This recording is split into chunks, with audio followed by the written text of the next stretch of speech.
প্রিয় ছাত্রছাত্রী, বাংলার স্কুলে তোমাদের সকলকে জানাই স্বাগতম। আমি তোমাদের সঙ্গে রয়েছি আকাশ স্যার। আজকে আমরা ক্লাস 12 বা উচ্চ মাধ্যমিকের যে 6টি সেরা প্রশ্ন দিয়েছিলাম, আজকে তার প্রথম প্রশ্নের উত্তর নিয়ে আলোচনা করব। কি প্রশ্নটা একবার দেখে নিই আমরা। কতক্ষণ সে এই মারমুখী জনতাকে ঠেকিয়ে রাখতে পারত কে জানে, সে বলতে কার কথা বলা হয়েছে, জনতা মারমুখী হয়ে উঠেছিল কেন।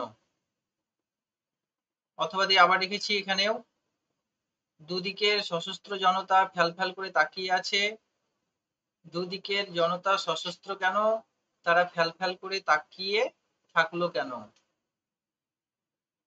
অথবা আবার কি দেখো, বর্ষা বেড়ে গেল, বর্ষা কেন বেড়ে গেল, বর্ষার কারণ কি। তাহলে আমরা এর আগের ভিডিওতে যে 6টি সেরা প্রশ্ন নিয়ে আলোচনা করেছি ভারতবর্ষ গল্প থেকে, তার প্রথম প্রশ্ন নিয়ে আমরা আলোচনা করছি। দেখো, আমরা সুন্দরভাবে উত্তর লিখলে ফুল মার্কস পাবো 5-এ 5। তাই তোমাদের জন্য খুব সুন্দরভাবে একটা উত্তর নিয়ে এসেছি, তোমরা সবার আগে মুখস্থ করবে। দেখো কিভাবে লিখবে, যে মানবতাবাদী তথা বিখ্যাত কথাশিল্পী সৈয়দ মুস্তফা সিরাজ রচিত ভারতবর্ষ গল্পে বর্ণিত সে বলতে কার কথা বলা হয়েছে প্রশ্ন ছিল। তাহলে কি হবে, নীল উর্দি পরা চৌকিদারকে বোঝানো হয়েছে। এবার আমরা কি করব, প্যারাগ্রাফ চেঞ্জ করব। আমাদের 1+4 থাকবে, কারণ সে বলতে আমরা কি জানলাম, নীল উর্দি পরা। তাহলে এবার প্যারাগ্রাফ চেঞ্জ করে কি লিখবো, দেখো, গল্প মধ্যে দেখা যায় যে হিন্দু পাড়ার লোকেরা ফেলে আসা বৃদ্ধার মৃতদেহকে নিয়ে ফিরিয়ে নিয়ে এসেছিল মুসলমান পাড়ার লোকেরা। ঠিক আছে,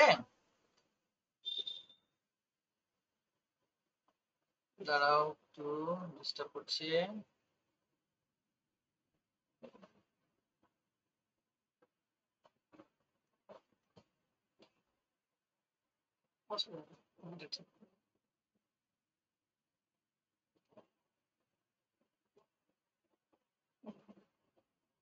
একটু আস্তে আস্তে করতে হবে,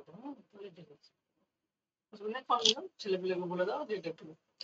যাই হোক, কম্পিউটার একটু ডিস্টার্ব করছিল বলে কিছু মনে করো না। দেখো এরপরে আমরা কি দেখব, যে মৃত দেহকে নিয়ে বাজারে রাখা হলো, আর তখনই কি হলো, বুড়ির মৃতদেহের অধিকার নিয়ে দুই সম্প্রদায়ের মধ্যে শুরু হলো সাম্প্রদায়িক বিবাদের এক রক্তক্ষয়ী সংঘর্ষ। এরপর গ্রামের দুই সম্প্রদায়ের ধর্মান্ধ মানুষরা নিজেদের ধর্মকে বড় করতে অকাট্য প্রমাণ নিয়ে হাজির হন। যেমন আমরা জানি, গাঁয়ের মোল্লা সাহেব শপথ করে কি বলেছিল, তিনি নাকি ফজরের নামাজ সেরে বাঁশ ধরতে এলে বুড়ি কলমা পড়ছে। আবার হিন্দু ধর্মের ভট্টাচ মশাই বুড়িকে নাকি স্পষ্ট বলতে শুনেছে কি, শ্রীহরি শ্রীহরি শ্রীহরি। এছাড়াও নকরি নাপিত দিব্যি করে কি বলেছিল, বুড়ি আপন মনে বলে যাচ্ছে হরিবোল হরিবোল। আবার দেখো, ফজলু শেখ নিজের কানে শোনা বুড়ির উচ্চারিত ধ্বনি কি, লা ইলাহা ইল্লাল্লাহ। তাহলে ফজলুর কথা শুনে এবার কি করলো, নিবারণ বাগদি চেঁচিয়ে বলে মিথ্যে। তার পাল্টা জবাব দিয়ে শোনা যায় করিম ফরাজি। করিম ফরাজি কে ছিল বলতো, আমাদের এমসিকিউ আসবে লাঠিয়াল। লাঠিয়াল করিম ফরাজি। দেখো হুমকিতে কি হলো, কি সে কি বলেছিল, খবরদার। তাহলে আমরা এই দুই সম্প্রদায়ের মধ্যে এই যে কলহ বা দ্বন্দ্ব, এই ছকে রেখেছি বা এই প্যারাগ্রাফে। এবার দেখো লাস্ট প্যারাগ্রাফে আমরা রাখবো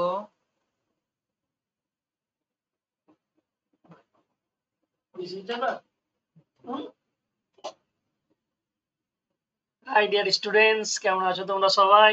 আশা করি খুব ভালো। অ্যাকচুয়ালি তোমাদের স্যার কম্পিউটারে প্রথম কাজ করছে বলে একটু অসুবিধা হচ্ছে। আশা করি তোমরা স্যারকে সাপোর্ট করবে, তাহলে তোমাদের স্যার ভালোভাবে আরো তোমাদের জন্য ভিডিও করতে পারবে। তোমাদের স্যার ভিডিও করতে চাই না, আমি জোর করে নিয়ে এসেছি, দিয়ে তোমাদের জন্য ভিডিও করানোর জন্য বসাচ্ছি। যাই হোক স্যার আস্তে আস্তে এটা বুঝতে পারবে, এটা একদম আস্তে আস্তে করো না, তাহলে একদম আস্তে আস্তে নামতে হবে, ঠিক আছে? যাই হোক, তুমি কন্টিনিউ করো। ঠিক আছে, ওকে, তাহলে চলো পড়াশোনা করো। সাথে সাথে ধ্যান দাও। এবার লাস্ট প্যারাগ্রাফ কি রাখবো, যে কি দেখো, এভাবে তথ্য প্রমাণের ভিত্তিতে মন গড়া কথা সাজিয়ে এক পক্ষ অপর পক্ষকে আঘাত হেনে পৌঁছাতে চায় বৃদ্ধার বাঁশের চ্যাংদোলাটার কাছে, তাই না? আমরা গল্প পড়েছি, সমস্ত বিষয় জানি।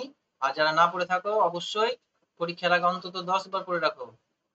এরপর শুরু হয় বচসা, তারপর কি জনতার উত্তেজনা বাড়ে, দোকানের ঝাঁপ বন্ধ হয়, তারপরে দেখা যায় সবার হাতে কি ছিল, মারাত্মক অস্ত্রশস্ত্র।